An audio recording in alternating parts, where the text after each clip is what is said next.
Hello and welcome to the Political History of the United States. Episode 4.9, The Legacy of 1765. With the merchants throughout Great Britain now loudly complaining about the Stamp Act, and the effect that it was having on trade, not to mention the real concern forming over the risk of a civil war breaking out with her American colonies, in February 1766, Parliament blinked. They voted, somewhat begrudgingly, to repeal the Stamp Act. Really, Parliament had little choice by this time. The colonists had made enforcement all but impossible, unless it was being coerced at the end of a musket.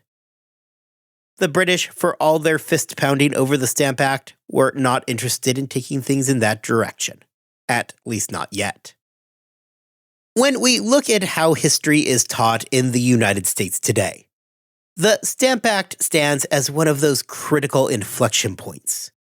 For many people looking back and remembering their American history classes from high school, they recall the Stamp Act, the Boston Tea Party, and then Lexington and Concord. They might remember a handful of other things, like that the French and Indian War was important, or maybe about the Boston Massacre. But really, the Stamp Act is the thing that they know that set off the entire independence movement. The Stamp Act is not the first uprising we have seen in the colonies. It is not the first uprising we have seen where the colonists were asking questions about their fundamental rights as Englishmen. Look at pretty much all of Season 2 and the beginning of Season 3. We have talked about these topics before. So the question is, why was the Stamp Act so critical? Certainly, the Stamp Act does mark a major inflection point in our story. Everything that follows it is going to be different from everything that came before it. The colonists' relationship with the British has been forever altered over the course of the past year. Not that the American Revolution was unavoidable at this point. We are still 9 years away from Lexington and Concord, and there is a lot of time for a lot of things to potentially happen. However, as we are going to discuss today, the events of 1765 changed what it meant to be a colonist in North America. The British, for their part, seem unable to grasp just how big of a problem they had in 1766. This is plainly clear in their passage of the new Declaratory Act, which clues us in that the British leadership really did not fully understand the nature of the issues in which they were now facing. Today, I want to spend our episode examining exactly what all of this means. Why was the response to the Stamp Act so important in explaining the events of the coming decade? The repeal of the Stamp Act came with a price for the colonists. Parliament was not about to completely acquiesce to the demands of treasonous rabble, now causing headaches from the other side of the Atlantic. After all, who did these backwoods provincials think that they were? The solution was twofold. Everybody recognized that short of sending over troops, the Stamp Act was all but unenforceable. Nobody was about to stick out their neck to collect a revenue stamp. With economic depression growing worse, and the merchants getting increasingly anxious, the Stamp Act was all but doomed. However, should Parliament just outright repeal the Act? They risked sending a message to the colonists that their complaints and protests were valid. The repeal of the Stamp Act was made out of pragmatic considerations. If the Act is causing this much trouble and had become unenforceable, what was the point in trying to keep it around? Nobody actually was advocating for civil war. So in order to bridge that gap between the inability to enforce the Stamp Act and the risk of acquiescing to colonial claims of their natural rights, Parliament passed the Declaratory Act. The Declaratory Act was simple enough. There were no new duties or taxes that came with it. Rather, it was meant to be a direct response to the colonists over everything that had gone down throughout 1765. The act was meant for people like Patrick Henry in Virginia, It was meant for the mobs that had taken to the streets that summer, and for the Congress that met in the fall. It was meant to remind everybody that it was Parliament calling the shots. They were the ones who were in charge. The Declaratory Act itself was a mere 2 paragraphs, which openly called out the acts of the colonial assemblies towards the Stamp Act, reminding everybody in the process that such actions were contrary to the law. In the main takeaway from the Act, Parliament writes that the said colonies and plantations in America have been, are, and of right ought to be subordinate unto and dependent upon the imperial crown and Parliament of Great Britain, and that the King's Majesty, by and with the advice of the consent of the Lords spiritual and temporal, and Commons of Great Britain, in Parliament assembled, hath, and of right ought to have full power and authority to make laws and statutes of sufficient force and validity to bind the colonies and the people of America, subjects of the Crown of Great Britain, in all cases whatsoever. In passing the Declaratory Act, Parliament, wanting to make sure that they were being crystal clear, went ahead and put in that final line, the "in all cases whatsoever" part, into italics, to emphasize that they really meant it. The Act went further in the second section and stated that any resolution or laws passed that flew contrary to Parliament were hereby invalid. With this line, all of those resolutions that had been passed against the Stamp Act from the previous year were ruled to be invalid documents. The accompanying Declaratory Act meant that the Stamp Act, though it had been repealed, was going to amount to nothing more than a minor victory for the colonists. Sure, the hated act was gone, which was great. However, Parliament had taken all of their arguments about their rights as British subjects and completely discounted them. For many in Parliament, specifically those in the Grenville faction arguing against the repeal of the Stamp Act, they believed that even with the Declaratory Act, a line had been crossed. This group believed that the real aim of the Americans was nothing short of literal independence from Great Britain. Well, you had those in Britain fretting that the colonies were now marching towards independence. Back in America, the mood was jubilant. The colonists had won a huge victory and were eager for an opportunity to celebrate. Celebrations, generally, involved a lot of people getting drunk. In Boston, the wealthy citizens paid off the debt of those stuck in debtors' prisons, securing their release. Well, John Hancock bought the entire city a round of drinks on him. Parties were thrown, toasts were made, feasts were had. Colonial legislatures, wanting to make clear their gratitude, wrote kind letters to the king, thanking him for repealing the much-hated tax. As the celebrations begun to wind down, however, and everybody started to sober back up, people began to seriously question exactly what victory they had just won. Even those who had been friendly to the colonists had done so largely to protect themselves. The British merchants really did not care about the American colonists' assertion of their rights. What they cared about was not having to declare bankruptcy because some colonists were throwing a temper tantrum over the Stamp Act. It was not lost on the colonists that even those who had supported repealing the Stamp Act still supported the Declaratory Act. Even after the passage of the Declaratory Act, the debate remained within the colonies as to the extent of that law. There were those eternal optimists who took that last line, the one that said Parliament could bind the colonists in all cases whatsoever, and believed that it did not apply to taxation. After all, to tax the colonists who were not properly represented in Parliament? Well, that was unconstitutional, and surely the British could not mean to violate their rights. Of course, others saw the writing on the wall, and understood that no such distinction had been made. The colonists would indeed celebrate a hard-earned victory. However, quickly more and more people realized that their victory did not mark the end of the greater conflict. If the Stamp Act marks something of a delineation in colonial history, I want to move through and examine why that is. After all, 1765 was not the first time that we have seen questions of this nature pop up. If you have been listening to the podcast, then you know that the entirety of the colonial era has been colonists constantly asserting their rights as English subjects. This becomes even more prevalent following the Glorious Revolution, when many were left questioning their role in the greater empire. 1765 likewise is not the first time that we have seen large-scale uprisings against British officials. Virginia, Maryland, New York, and Massachusetts had all experienced major uprisings against British officials in the past.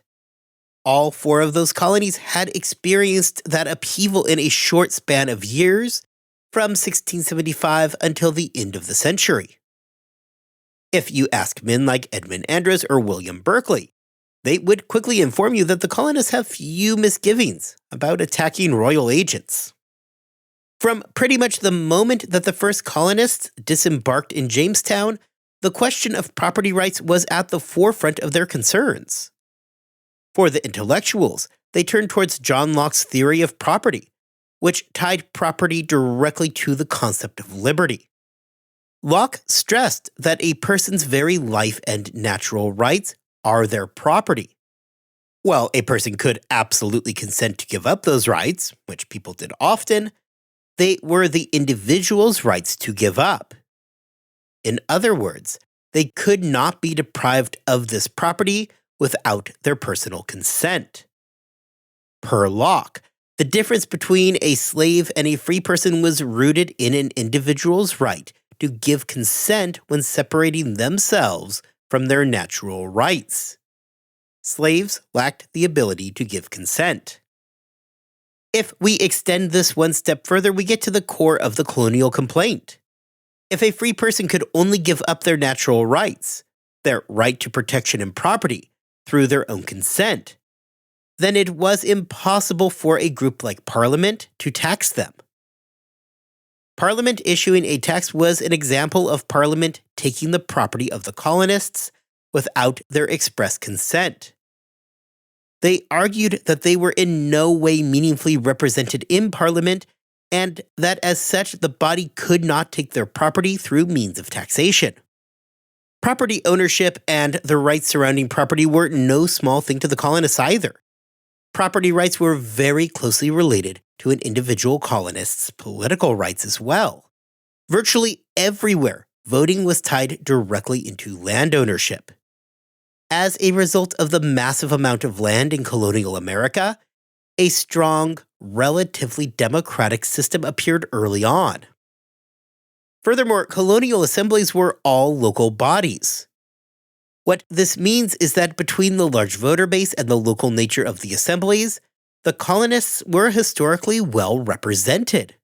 This made the entire deal all the more suspicious when a distant parliament came in and attempted to interfere with the only thing that the colonists had known for the better part of the last century and a half. It is likewise critical to understand that the colonists were sincere in their beliefs that they were full British subjects, with all the rights due to them as a result. Although pragmatism dictates that there is truth to the fact that economic considerations were at the top of the colonists' concerns, that does not discount their deeply rooted beliefs that they were full-fledged British subjects.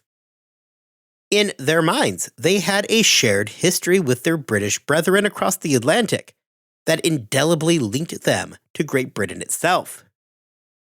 The circumstances of their own immigration aside, had the colonists not actively participated in the Glorious Revolution? Through the first decades of the 18th century, a popular historical narrative had developed that placed the Glorious Revolution as that critical moment in shaping the empire. Prior to the Glorious Revolution, the former Stuart kings had usurped too much power from Parliament.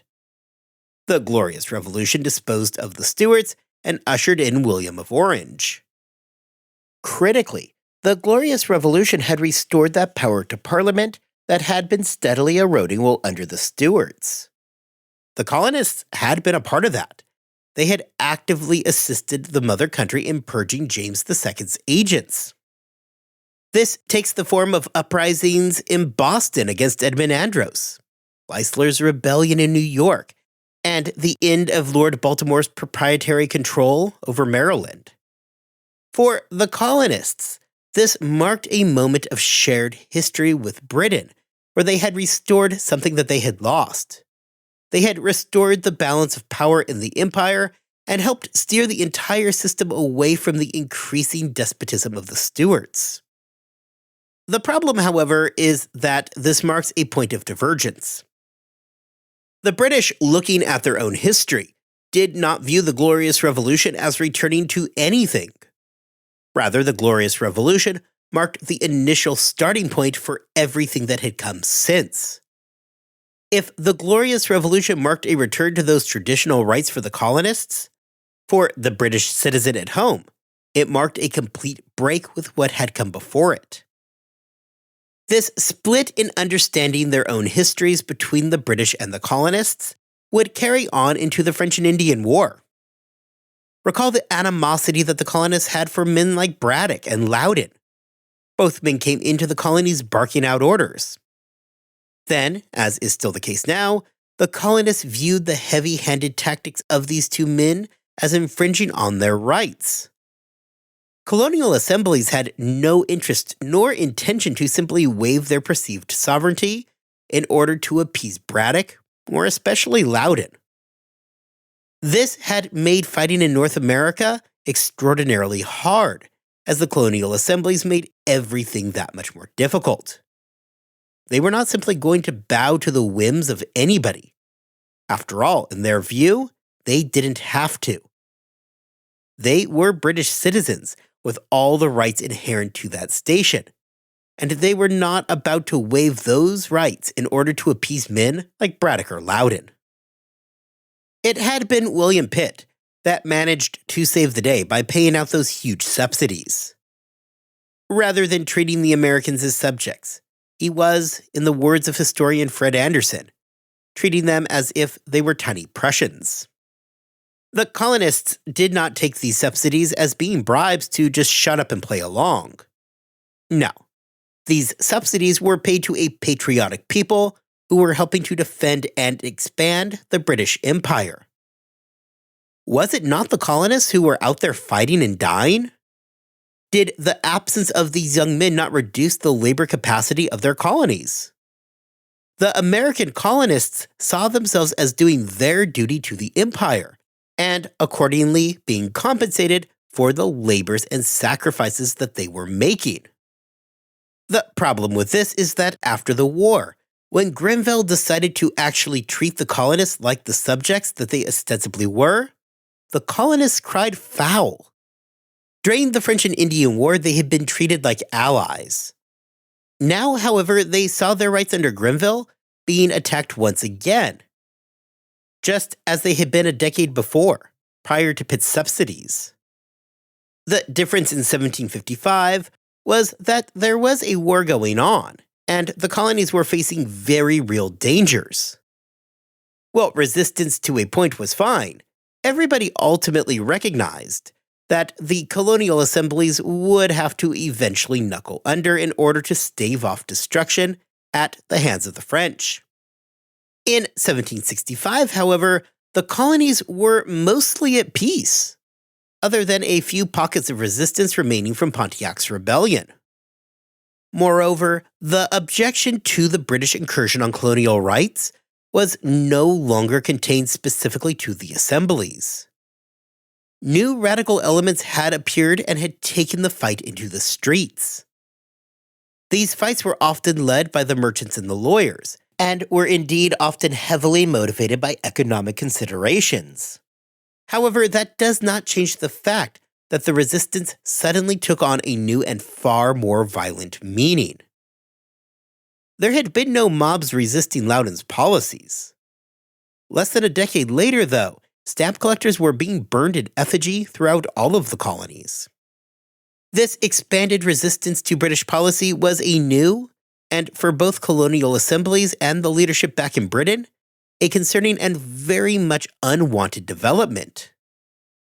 The colonial assemblies struggled, initially at least, to control this unexpected burst of radicalism, and for much of 1765, they seemed to be going along with the flow of events rather than driving those events. With the exception of Virginia, where Patrick Henry had really steered the ship. The other colonies issued their official responses in the shadow of that summer's violence. Ultimately, the radicalism of the Stamp Act would lead to changes in the colonial assemblies and leadership. Following the Stamp Act, much of that old guard that had so long been in control began to see their grip on power loosen. Throughout the colonies, there were widespread changes to the power bases within the colonial governments, as colonists were wanting to see more action. What emerged right after the passage of the Act, during the summer of 1765, was an uneasiness, though there was a general lack of action. The colonies had known about the very real risk of the Act for about a year by this point. However, passage brought along a sense of nervous energy, rather than any outright denunciations. This is, of course, again, except for in Virginia, where Patrick Henry did seize on the moment. Here, what we see is a kind of pragmatism throughout the colonies. In many cases, rivalries were not born directly from the Stamp Act. However, those with existing rivalries were quick to exploit the situation to their own benefit. In Massachusetts, this gave men like James Otis Sr. and Jr. a chance to go after Thomas Hutchinson. Well before the Stamp Act was a thing, the Otises hated Hutchinson, following Otis Sr. feeling as though he had been snubbed for a job that went to Hutchinson.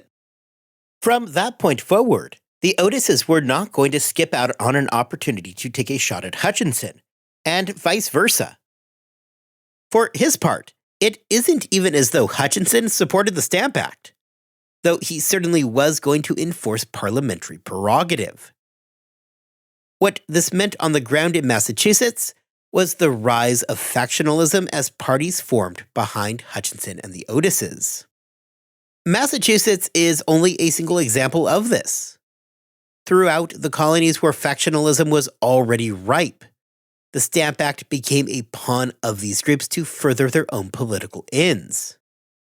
In Virginia, the debate over the Stamp Act, and more specifically, those who supported the position staked out by Patrick Henry, exposed a generational divide in the House of Burgesses. The younger members lined up behind Henry, with the older generation sticking together in opposition to him and his seemingly more radical followers. All throughout the colonies, the story plays out over and over as the Stamp Act provided fuel to create new factions and support already existing factionalism. While colonial assemblies would blame their slow response on the fact that most of them spent the summer out of session, it is hard to imagine that the widespread adoption of resolves throughout the colonies would have come about if not for that summer of violence. If we can draw inferences from the Sugar Act the year before, we can guess that there would have been a lot of grumbling, as well as some tersely worded letters sent back to London. Of course, this is not what happened. What, in fact, drove the colonial assemblies to action was the fact that violence gripped the colonies over the course of that summer. The colonial assemblies were able to read the room and fully understood that officially responding was not merely a suggestion, it was a requirement.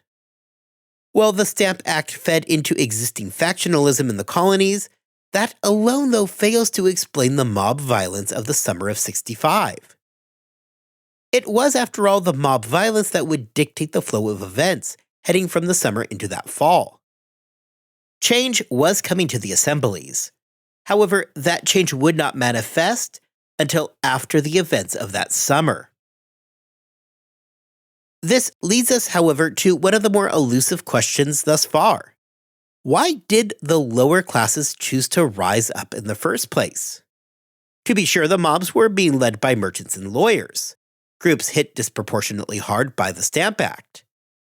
However, for many of those who actually took to the streets and did the heavy lifting of the rioting throughout the summer of 65, there seems to be little reason for them to want to participate. Sailors, laborers, and artisans only felt a minimal impact from the Stamp Act. In the South, it was many of the smaller planters who took to the streets during the unrest. Nothing about these groups suggests that they were feeling terribly oppressed. Groups that were oppressed, like the slaves and the Indians, were likewise not welcome to take place in the uprisings.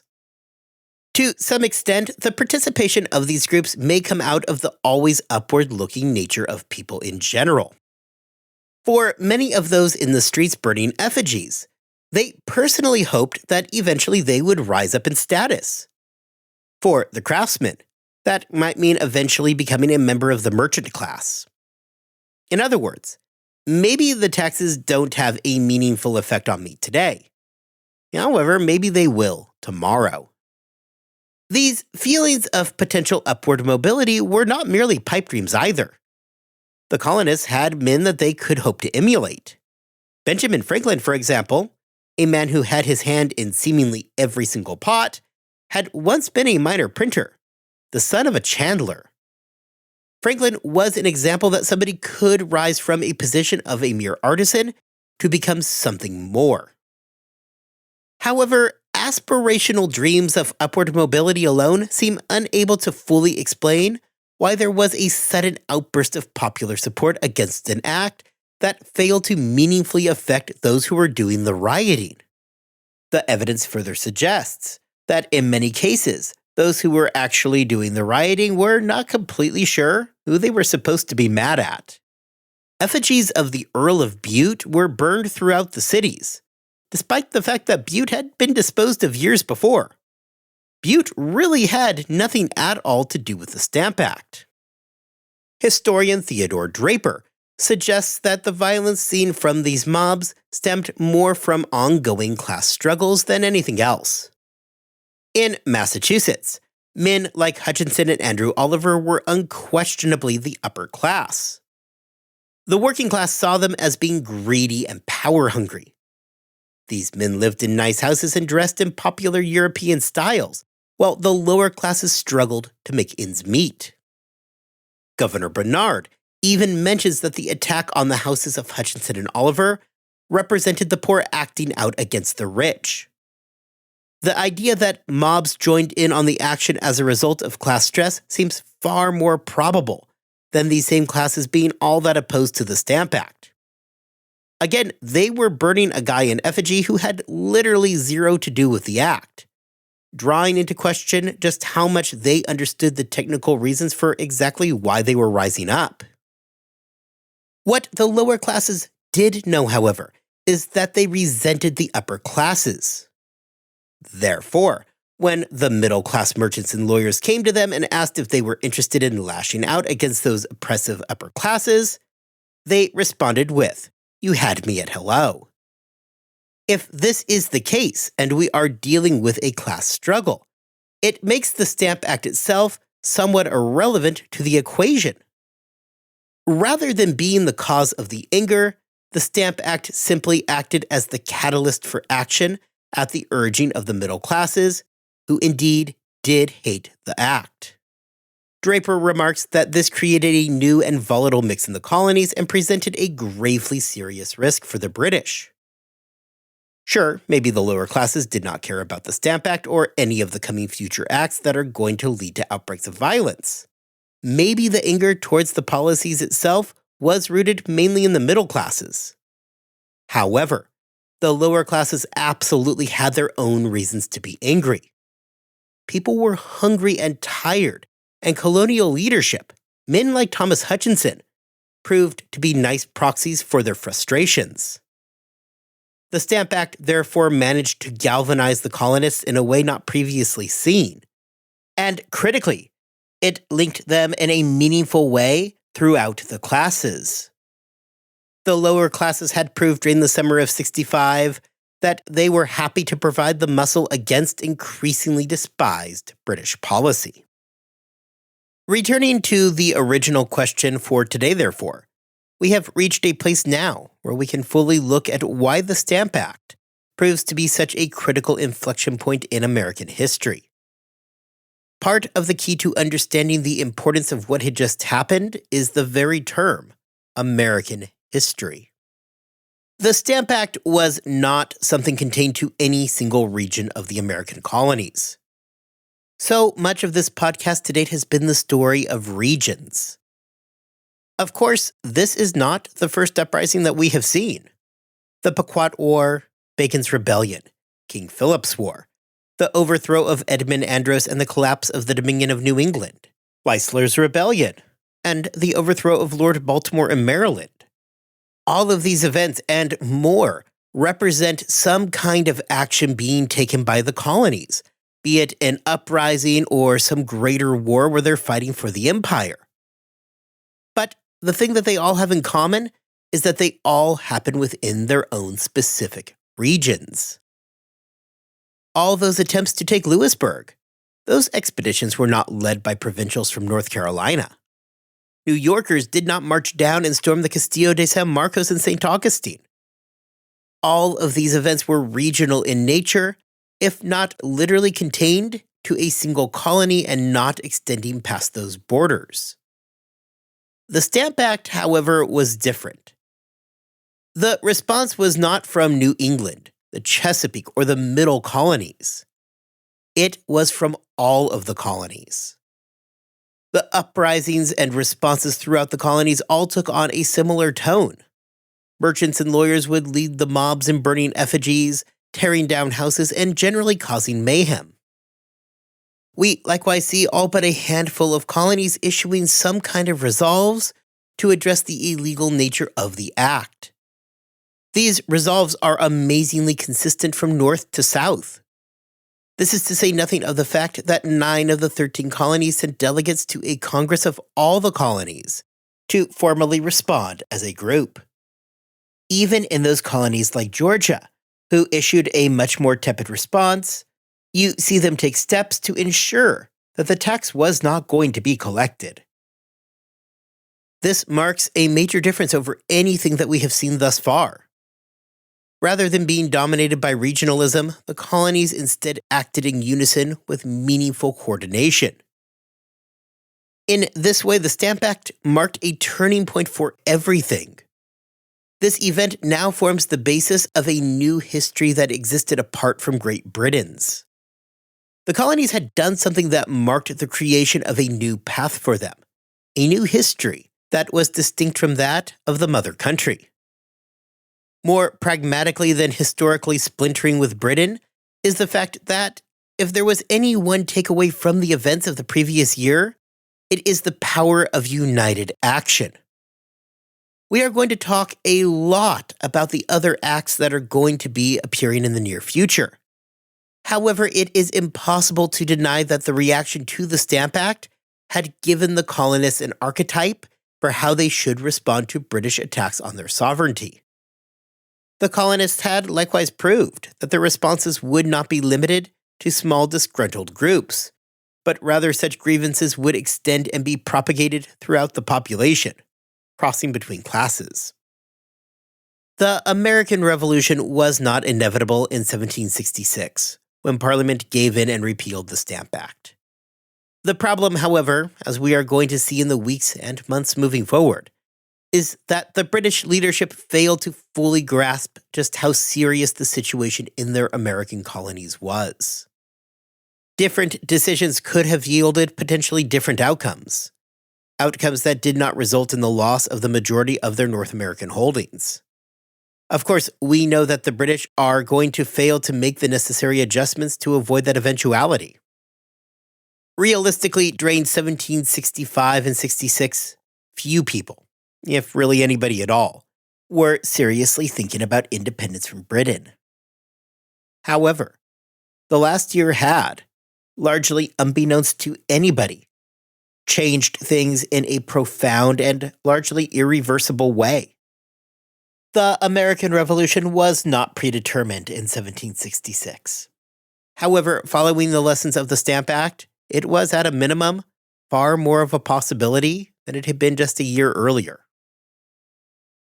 Next time, we are going to spend our time talking about a handful of other acts that were getting the attention of the colonists at roughly the same time as the Stamp Act.